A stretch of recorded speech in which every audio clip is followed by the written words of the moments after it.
patriotic to be outspoken. We are millions strong, and we want another world. Don't give up. It's exciting to write books that I wanted to see in the world. This has been the most rigorous medication rollout this world has ever seen. School is not prison. Get loud.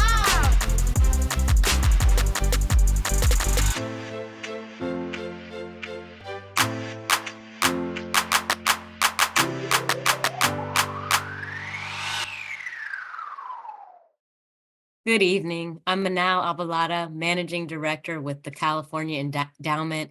Thank you all for joining us this evening for a discussion with activist, journalist, and author Gloria Steinem.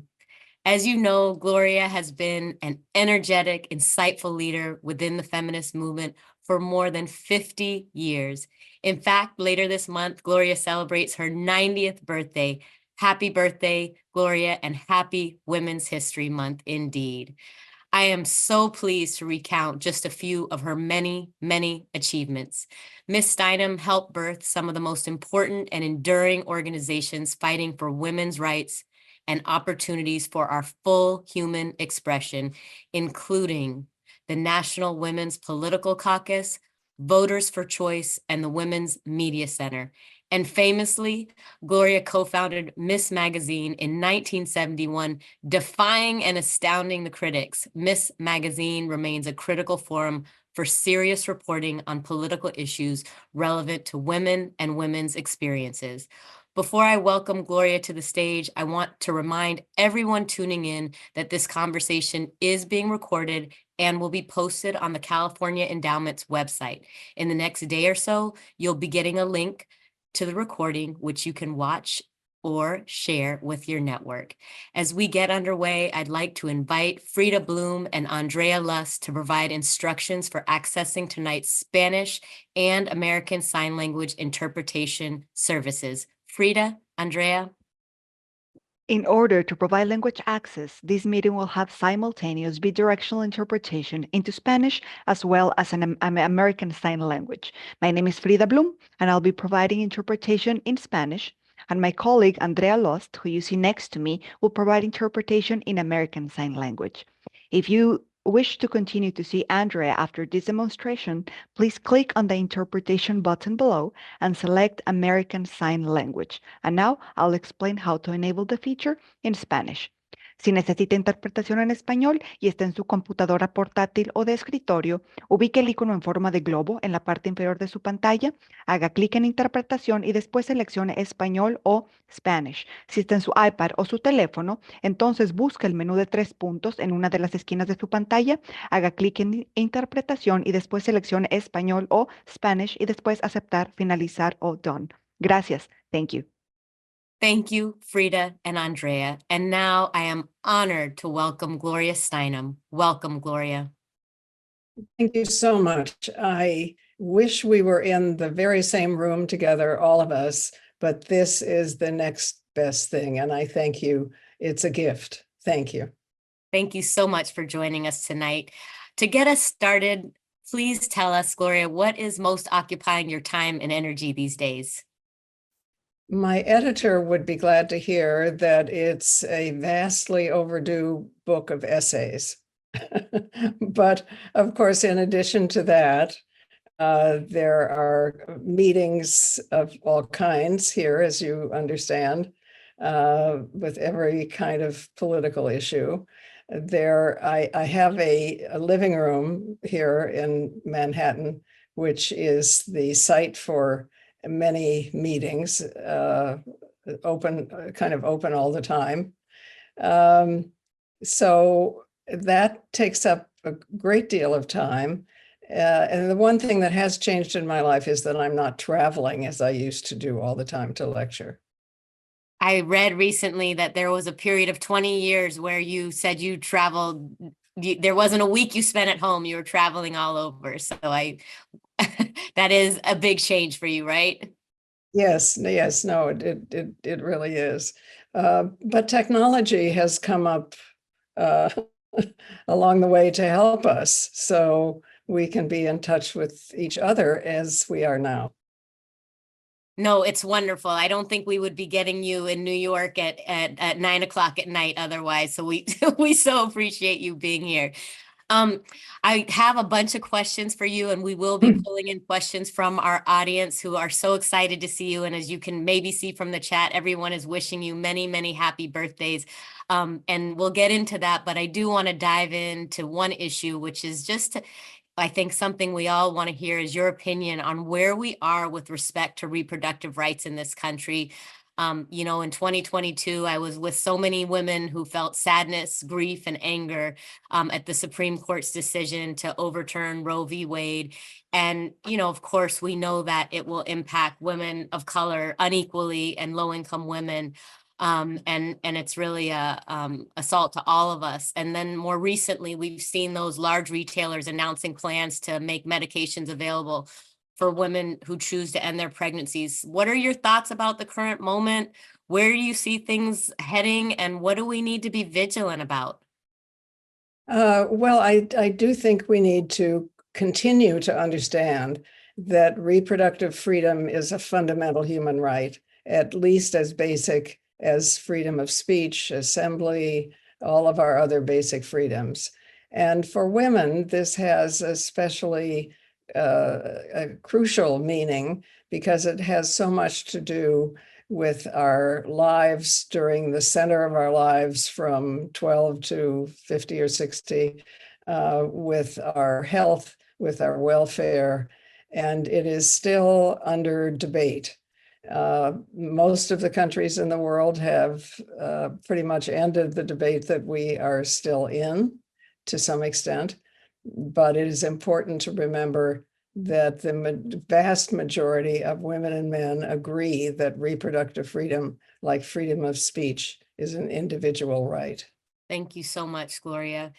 One of the things, and this has a lot to do with our work at the endowment, but something I know you have written about, care deeply about, would just love to hear your thoughts on how today our movements for women's rights and racial justice can be more intersectional and mutually reinforcing. Where have you felt like alignments between these movements have stumbled in the past, and how do we strengthen our alliances moving forward at this really challenging time?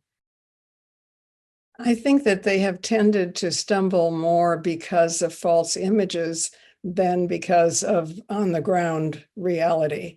That is, there was a depiction in part of the media, not so much anymore, but still maybe too much, of the women's movement as a white or almost totally white movement, and of the civil rights anti-war in terms of Vietnam and other very important movements as being male-led. I hope that we have come to see that in both cases, we are all human beings before we acquire any adjectives. We all have roles to play, whether it comes to health and reproduction or our foreign policy. And I believe, you know, maybe this is the gratitude of an older person. Probably young people are still justifiably angry that it's not better, but I would like to assure them that it has greatly, greatly improved. Thank you. So I know you did want to hear from one of our audience, and so I'm going to weave in a question that we got from one of our registrants. Brenda from Los Angeles said that you have worked with so many extraordinary people over the course of your career, and she wanted to know who is the most impressive person you have ever met. Oh, I don't think that's so not possible. No. I mean, my first speaking partner, Dorothy Pittman Hughes, who's no longer with us, a Black woman who ran a childcare center and was a great pioneer of, Florence Kennedy, a wonderful civil rights lawyer. I just don't think I can choose because each one is so unique and so important. How about Bella Abzug or Shirley Chisholm? I mean, it's impossible for me to imagine a world without them. There have been so many and so many who you have met so much too. And speaking of that, a beloved poet and social critic who is also no longer with us, Bell Hooks, once said of you, and I'll paraphrase, "Everywhere you go, you bring with you the vitality of democracy, of freedom for women and men, and your profound love of justice." So where do you look for inspiration, Gloria? What's bringing you hope? What makes you feel confident that our democracy can maintain some vitality? Well, Bell Hooks does. She's no longer with us, I'm sorry to say. But if there's anybody listening or watching who does not know her writing, go directly after this program to find her writing. It's a gift. And she was a great activist herself. There are just so many people who have been inspirational and continue to be inspirational, that my only concern is that we don't have enough space or time to share all of these individuals. And perhaps in your community, there is a meeting place, a YWCA or YMCA. There's some place where the activist local groups gather. And if so, I urge you to go there and say hello. It will change your life. Yeah, you've always talked about how the sort of what you called the consciousness raising sessions were so meaningful for you, just for the exchange. And you have said how you like just getting to the discussion and less the public speaking part, which I guess you must be over that by now. No. No, I think people choose their professions for a reason, and I chose to be a writer because I didn't want to talk. And it's only because of the movements over time that have got us out there, that has changed. Well, we're all the better for it, I have to say. So I'm glad you write and you speak. It's an inspiration. So speaking of, I think, the humility that you often reflect in both your writing and about your speaking, Janet from Oakland says, "I think we learn as much, if not more, from our mistakes than from our successes," and asks, if you could do it all over again, is there something you would do differently? Oh, how long do we have? Come on, take up the time. Go on. Well, I think that I paused too long when I had already learned something instead of going onward, if you know what I mean. And for instance, that I was fearful of public speaking and spent too long in that stance before I realized that I could speak with Flo Kennedy or with Dorothy Pittman Hughes. And if I just totally couldn't go forward, they would go forward. You find in my way of dealing with that was finding a speaking partner, but there are all kinds of situations that you who are watching this will find your own creative, great solutions to. Thank you for that. And you don't have to be perfect to get it to be importantly valuable. So one person asked, I'm not tracking the chat, but I saw it really quickly and it was a great question. What's the best thing about being 90? She's only 89 for another couple of weeks. Yeah, the best thing is being.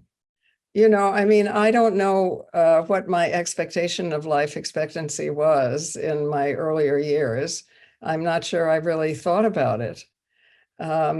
But I love it here. I love the work. I love, so I actually did some research to try to figure out who the oldest woman in the world was. So I would have a goal.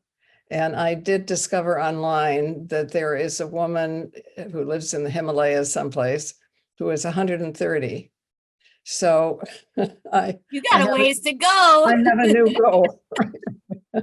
You're getting some love in the chat. And one of my dear neighbors said, the best thing is being. So that got a quote. So thank you for that.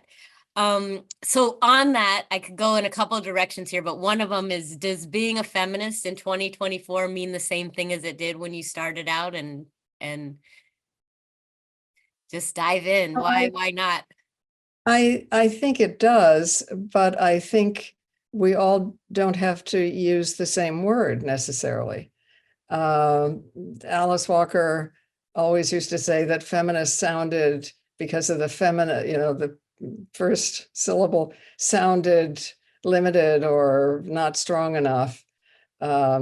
So she would prefer women's liberation, or, I mean, we all get to choose our own words. It isn't as if there's only one way to be. And also another problem with feminist is that, at least in the beginning, men were not sure that they could be feminists. Right. So they would say pro-feminist or women's liberationist or whatever it is. So the important thing is the content, not the form. Yeah, and you had a cool essay on how language changes that I loved, and also just how justice started entering the speech more. And I think that's consistent with a lot of where our folks are. Okay, then the other place I wanted to go with your last comment was just thinking about the work that you did reluctantly, I think, on self-esteem. And so as an activist and an organizer, how did you find ways to replenish yourself and feed your sense of self and mother your younger self as you continue to pour into all the movements and causes that you've so selflessly given to? And what signals did you have when things were getting out of balance? No, I think obviously we have biological family, but we also have chosen family. And I have always depended on and loved and learned from different individuals who helped me know what I could do or what I was doing less well than I should. And it's based in trust, don't you think? I mean, there's some people related to us or not, who we trust to have our best interests at heart, and also to be perceptive. Yeah, and vulnerability, I think, in that trust, at least to just open up for that. I bet most of us who are listening have people we call for help, to say, what do you think I should do here? Or, what do you think about this article I just wrote? Or whatever it is. I know I do. Sisterhood is so important. My biological sister and chosen sisters and ones I've collected along the way, and some wonderful brothers as well. So I appreciate that. So if you could talk to your younger self, do you have some advice you'd offer? Oh, I guess I would just give her a hug and say, it's going to be all right. We could all use one of those. What has mattered most to you, Gloria, in your life's work? That's, I hope that I am able to leave each day having done something that is useful or helpful. And I hope that enlarges into an end-of-life ability to say, well, I think, I hope, I believe I have left the world a little more just and loving than it was when I showed up. That's beautiful. And I think it can be hard to when we see all the stuff we can, but it to shine a light on the places we can go and go further. I think that you certainly have. And one person in the chat, Tessa Callejo, asked how important intergenerational activism is in the work today and ahead. And they wanted to say thank you for your focus on trust building and chosen family. Yeah, no, it is very important, because we we don't have any map to the future except the people who are around us. So when we see people who reflect that which we hope for the future, it gives us faith in its reality and at least the beginning of a roadmap on how to get there. And also, the important thing to remember is we are communal animals. Yeah. There's a reason why all over the world, solitary confinement is the worst punishment everywhere. We need each other. We need each other's companionship and understanding and expansion, and that is true whether we are related or not, or neighbors or not, or even speak the same language or not. I mean, we are communal animals, and it's important to remember that. It it is. And I think about that. I love the Zoom and what it allows us to do, but sometimes just that space of actually being in each other's presence. And sometimes I've thought, well, I don't need that. I'm happy to be on Zoom. But then when I do it, I always love it.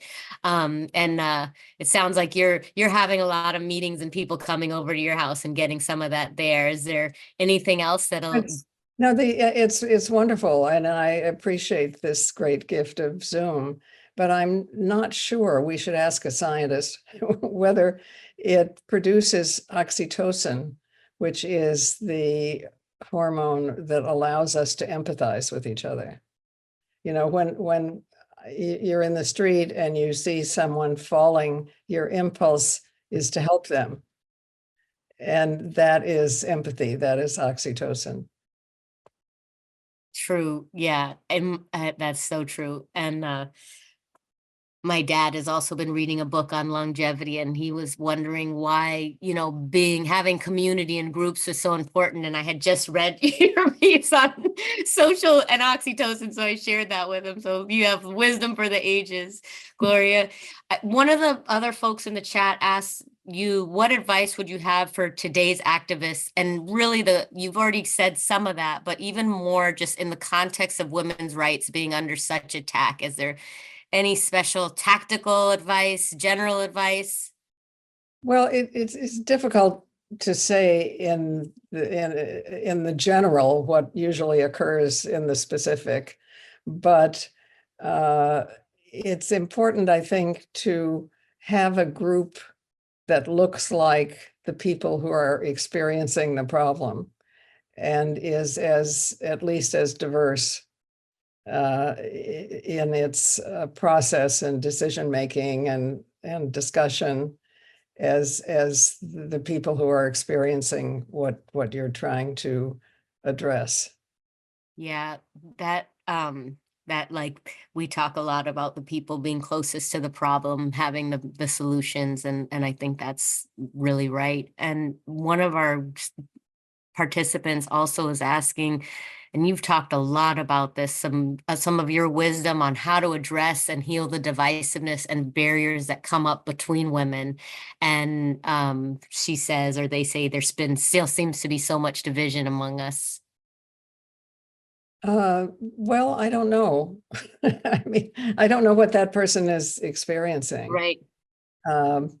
But it seems to me what is remarkable is the contrary, how much work and cooperation there is among very different people. I think about, for instance, who was here before Europeans showed up, Native Americans, or what we call Native Americans, and Wilma Mankiller, who was the chief of the Cherokee Nation,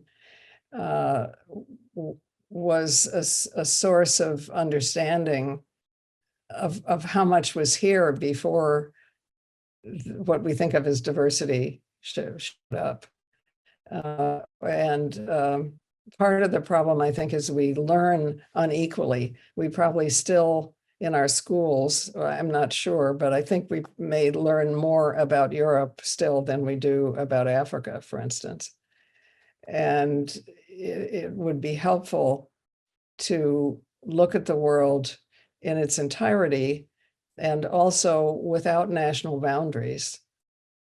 In a funny way, I think that COVID gave us a little insight there, because COVID didn't care, about national boundaries or ethnicities.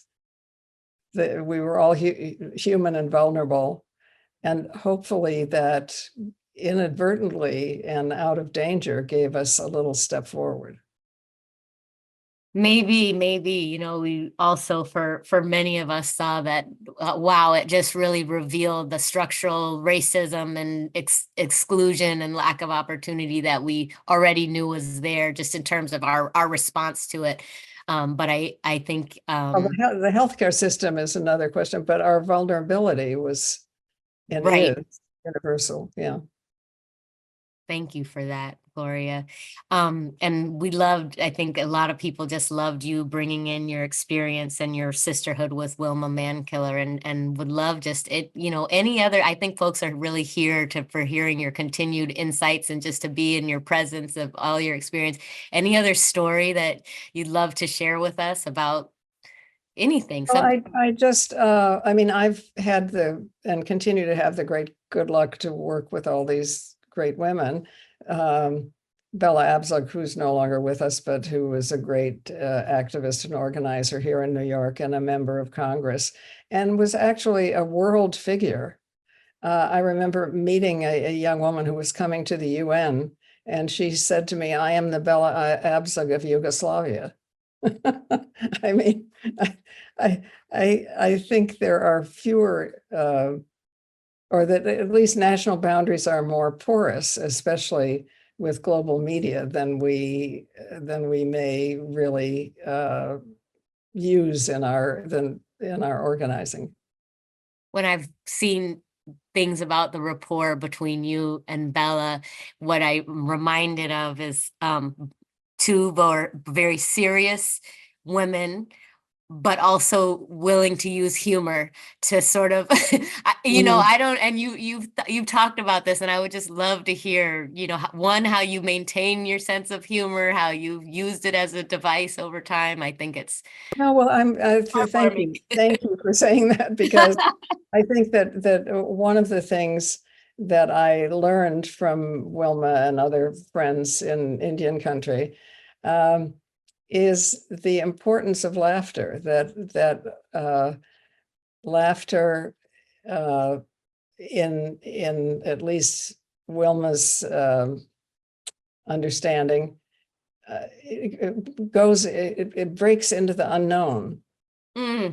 So there is a Native American belief that if you can't laugh, you can't pray.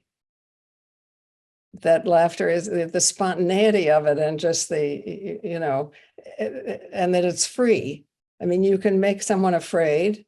You can even make someone feel they're in love if they're dependent for long enough, but you can't force anybody to laugh.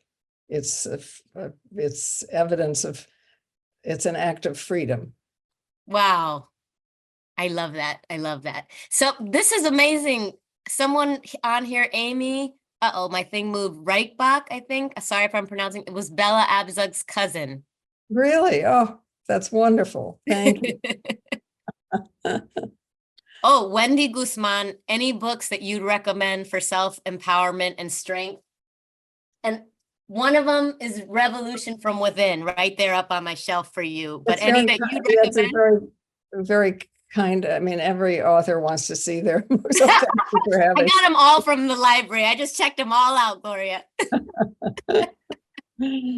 But I do think, I mean, anything by Bell Hooks, anything by Bella, anything, if you look at the activist record and follow those names, you will find wonderful books. And of course, earlier books. I mean, when I was a child, I was reading Louisa May Alcott, who was an early feminist long before my time.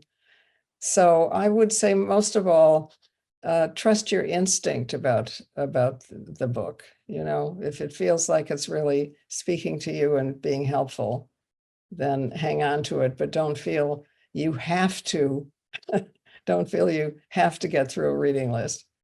Right. That is good advice. I love that. And there are so many breadcrumbs in any book of other good things to read. And so that's true. And with your reporting on your essays, there's also always things that I have noticed. Oh, I need to follow up on that thread or this thread.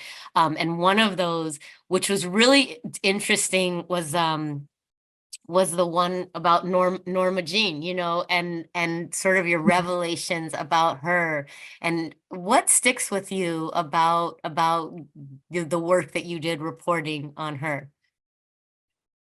Well, you're talking Marilyn about Monroe, excuse me. Oh, yeah. I just it was so moving to read about her life because she was abandoned as a child. She had a very, very, very difficult life. And then, I mean, she was often living with strange families because it was the, I suppose, social service arrangement. And then on top of that, she was objectified because of the way she looked, and became dependent on the way she looked in a very sad way. I wrote about her, and Ms. Magazine wrote about her, and there are some wonderful books about her, but including her own, which I think is called Marilyn Norma Jean. But she's a case of someone who was objectified from the outside and was never really allowed to find confidence in herself from the inside. You said something about her, which it seemed like an essay, and then something I read later. You wondered if there was a feminist movement, kind of a more modern one, when she was going through that. Would that have saved her? Would that have? And I wonder, when I think about 2024 and everything that's going on with, transgender, and, what movements do we need to create that are welcoming spaces for folks in today's different identities? And, any Yes, thoughts you have on that? we just need to listen to each other. I mean, she was objectified visually and not listened to. So if we can at least listen carefully to each other and understand that gender is a social construct, race is a social construct, class is a social construct. We are each unique individuals. And if we can try to respond that way and keep that in mind, and respond by group less and by unique humanity more. Laugh and listen, Gloria. I'm taking this with me for forever. Okay, this was a different branch from old, so we have to tread back a little bit. Uh-oh, it moved. Advice, do you have any advice for LGBTQ plus educators, or educators working to support the LGBTQ plus community in places where there's serious consequences for them? Well, if there are serious consequences, the important thing is to understand that's a problem of the community, not of the individual. And it may be necessary to be less open than one would like to be just because it's dangerous. I don't know, only the people who are in the situation understand that. But just keep a grip on the fact that we are each unique individuals. We are each someone who could never have happened before in quite the same way, and could never happen again in quite the same way.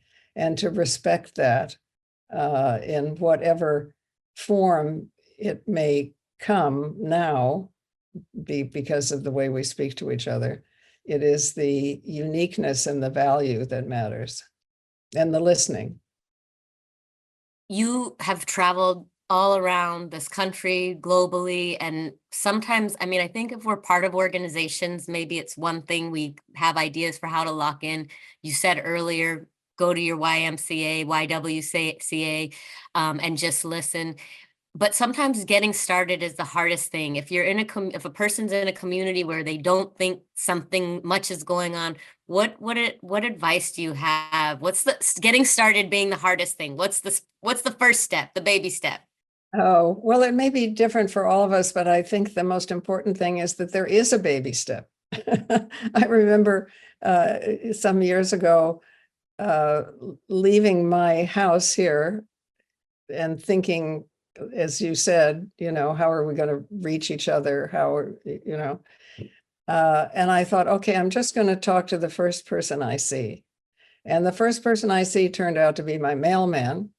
And we talked for a minute. I discovered he was the political organizer of Queens, which is, an important part of the city. So just take a chance. Talk to the person next to you in the elevator. If indeed we're still taking elevators, but yes, we are, and the stairs sometimes. Just take a chance on saying something that is in your head at the moment because it's relevant at the moment to you, and say it in a way that's respectful and inclusive, and see what happens. That's cool. You make it sound so simple, Gloria. No, I realize it's not, but it is partly, there's a social spell of silence cast upon us. Yeah. And there's nothing that enforces that. So we don't have to obey. I love that. And I feel like for women and women of color and any number of different group identities, whatever, I think that those casts of silence can really show up and impact us in unhelpful ways. But I do think, as we've said, sisters, listening, laughing, groups. I think, let's see, Gloria, is there something I haven't asked you, or someone that you have, out of all your interviews, you wish someone would just ask me? Is there anything like that? That's the hardest question that you've asked.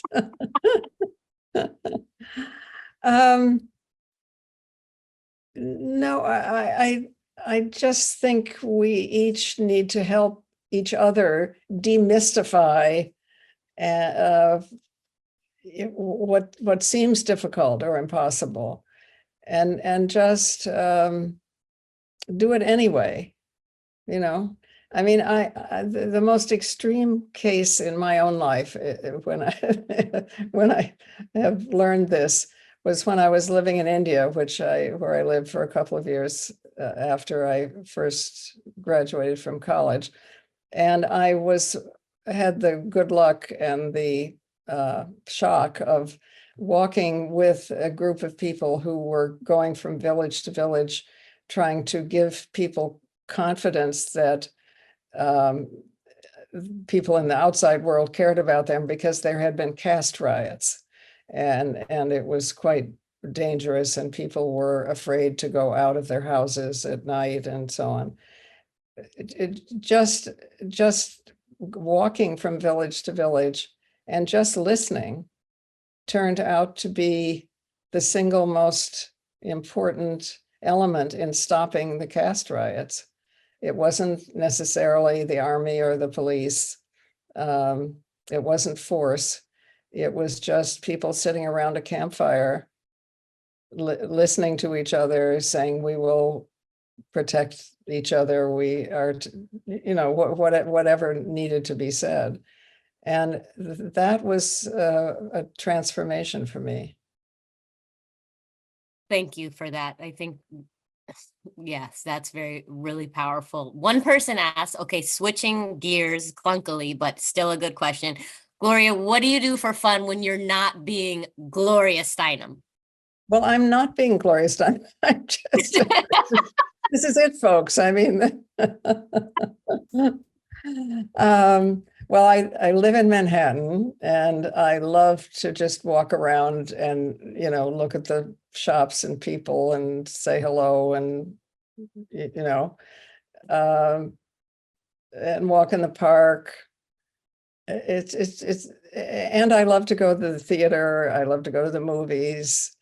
And as I was saying, fortunately, I have a living room that's always open for group meetings. So people I've never seen before in my life and may never see again come into my living room, and I learn from them. And so how do they know that they can have a meeting there or that there's one? How does that all happen? Not a secret. Okay. No, I mean, somebody calls me first and say, can we? So give us an example of the last meeting you had in your house, can you? Yes, about 3 or 4 days ago, I had a meeting of a dozen people, dozen women and one man. And because several of them worked for major corporations, they were discussing how to increase communication and, for lack of a better word, democracy, so that everybody knew they had access to promotions and so on in their group. And I was fascinated by that, because I've actually never had a job when you come right down to it. So I was seeing a different situation and seeing how they were solving the problem. You're the hardest working woman without a job, Gloria. Okay, I'm going to ask you this because it comes from a friend at a cool organization called Social Justice Learning Institute. And Angela Johnson Peters asked, what is Gloria Steinem? What is your guilty pleasure? Well, watching old movies or current movies on television late at night. I shouldn't be advertising something, but there's also a show called Dance Moms, which is about girls, mainly girls, some boys who are dancers and have dreams of, being making careers out of dancing. And because that was my dream sitting in Toledo, I thought I would tap dance my way out of Toledo into the hearts of, it's not overwhelmingly practical. But do you still dance? Yeah, no, I still have my tap shoes and my flamenco shoes. So, but it's kind of fun to watch the young people with those dreams. I loved seeing, I forget which one it was, where you were, first Barbara Walters made you get up and tap dance, and you did it, which was so boss. And then this other one where you were tap dancing in the elevator, and that was just so lovely. So beautiful. That's amazing. Look at the research that you've done. I've forgotten those too. I wanted to be ready to talk to you. I'm just, I was so honored to be asked to do this. And speaking of some research, something I saw in my research, you spoke at Supreme Court Justice Ruth Bader Ginsburg's funeral. Is that right? Yes, yes.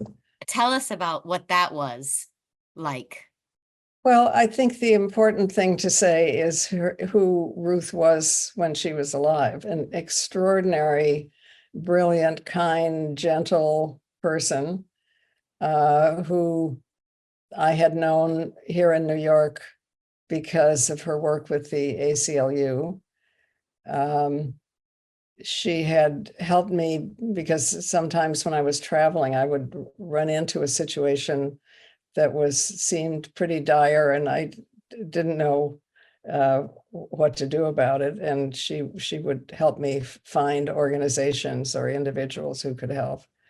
She was just the most extraordinary, wonderful human being. Really, really somebody that everybody I know felt respected by and related to and respected. That came across for so many people, and so many people touched by her life as well. And it certainly takes one to know one. In one of those things that someone asked her, and I'm going to ask you, what does the world need more of right now? Love, sweet love. Isn't that the song? Yeah.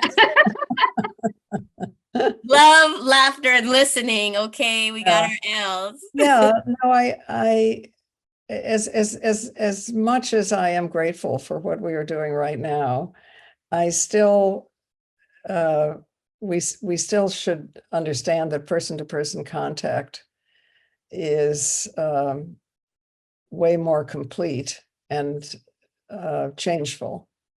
So if we, in whatever way we can do that, whether it's in our neighborhood or factories or offices or whatever it is, but I think the hard part is the beginning, because there's a kind of spell of social behavior, silence, whatever, that's cast over us. And if you just break through it and say something about, to see what happens. So this feels like a hard question for me to ask right now, given the results from this past Tuesday. But since you're planning to live to 130, when do you think the United States will be ready for a woman president, and what's it going to take to get there? Well, we've been ready forever. Tell it, Gloria. And India has had a woman chief of state. Other big democracies have had women, and we have not. Hillary Clinton obviously would have made a wonderful president. Shirley Chisholm would have made a wonderful president. Yep. It isn't for lack of people who would be very good at the job. It's a failure, partly a failure of imagination, and I think also partly of our state system, because our state legislatures tend to be more conservative even than Congress in a general way, not always, but generally. And that's the way that people tend to rise in the political system. So we don't seem to allow enough women who could be president to rise up so that there's a proper choice. And the same is true for African American, Asian American, for groups of men and women who have not yet been in leadership. What do you think would be different about the world if it was women? This is from Kathy. If most heads of state around the world in 2024 were women? Well, I think we would have a lot more money for childcare centers, and we would have a lot more men raising children as much as women do. That's changed somewhat, but not enough, right? We would go a big step towards normalizing the fact that the home is a place for equal male and female activity, and public life is a place for equal male-female activity. Thank you. That's beautiful. Well stated. And have you ever thought about running for office? And no, I never have. No. There maybe, I don't know, 30 years ago or something, there were some friends of mine who would say to me, no, but anybody with a recognizable name, has an obligation to use that in the political sphere. And I said, look, you have to allow us to be individuals. I am somebody who has never in my life had a job. I've never had to go to an office. The Miss Magazine office or something, but that was different. That was our own. I am a freelance writer. This is who I am. I can't change that, and I don't want to change that. That's beautiful. And yes, it takes many of us doing different things. So What's your relationship to Miss Magazine now? Well, I am very glad that they're there, and I'm also very glad I don't have responsibility for it anymore.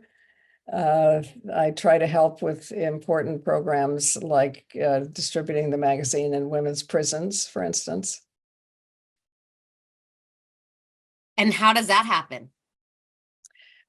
Because it happened in the first instance long ago, because I would get letters occasionally from women saying, you know, I first read Ms. Magazine in prison, and it made me understand that I could go back to school or I could do whatever. So I came to realize that wherever women are is crucial as a place to have contact, and prison perhaps in some ways more than most.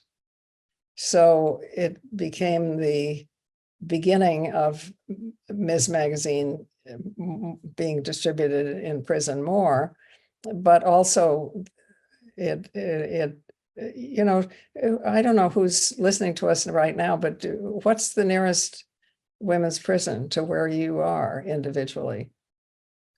Try to find out, see if they need books, see if they, you know, if they would like occasional visitors, or, you know, prisons have all kinds of different policies, but try to break down the walls between you and the prison next door. Wow, thank you for that. And it's a very actionable thing.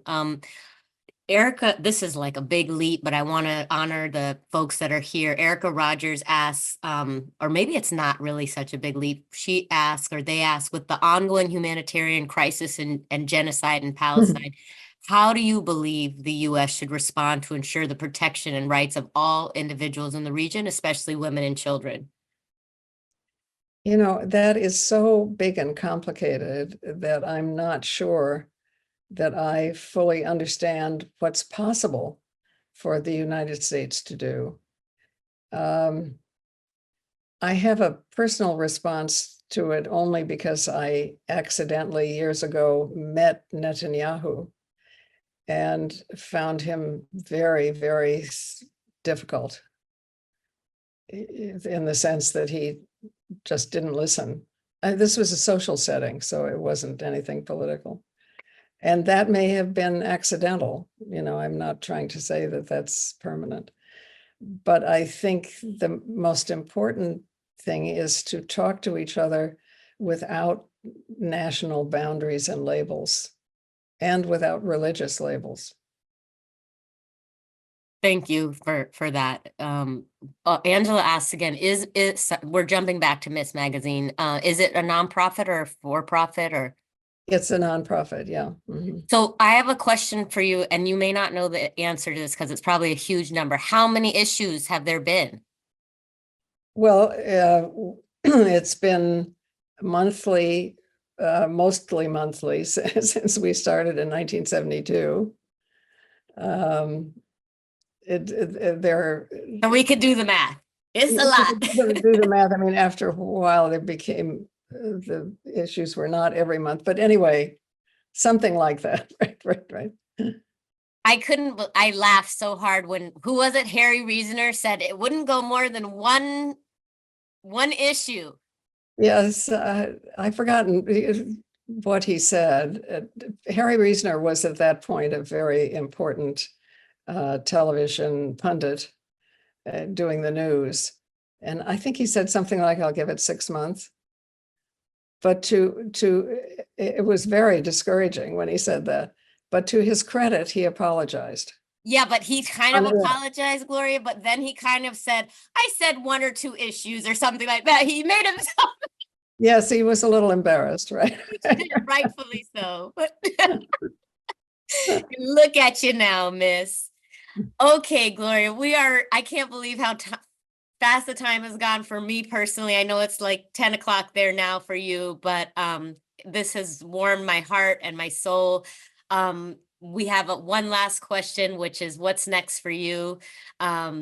Which is, we know, get to 130 with such grace, but you tell us.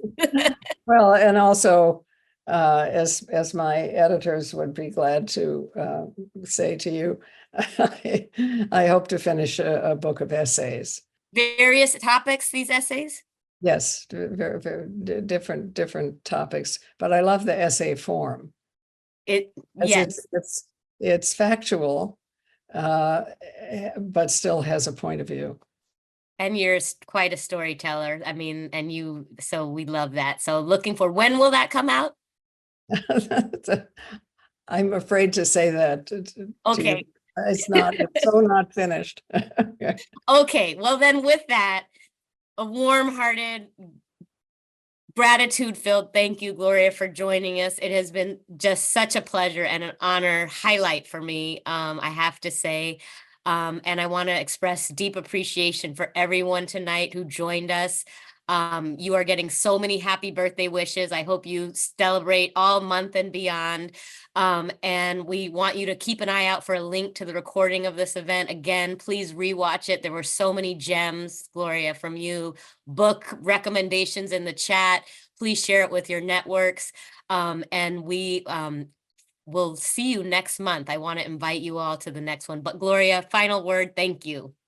No, thank you. And I hope, let's see, you should be able to do whatever you want to do right now. Okay, I'm not trying to, but you might do one thing that's for yourself and one thing that makes you laugh. Beautiful. Okay, everyone, you got the message from the woman herself. One thing for yourself and one thing that and find the prison or jail next to you. With that, everybody, I want to tell you we're at the end of our time, but I want to extend a warm invitation to you all for our program next month in honor of Asian American and Pacific Islander Heritage Month. CalEndow Live will be hosting Daniel Day Kim on May 21st at 6 p.m. Pacific time, so same time. For those that don't know, Daniel is an actor, director, producer, and also one of Hollywood's leading advocates for diversity, equity, and inclusion in the entertainment industry, both behind and in front of the camera. We do hope you join us for that event. It should be great. And we deeply thank you for spending part of your evening with us tonight. Have a wonderful rest of your night, everybody. Gloria was fantastic. Thank you. Thank you.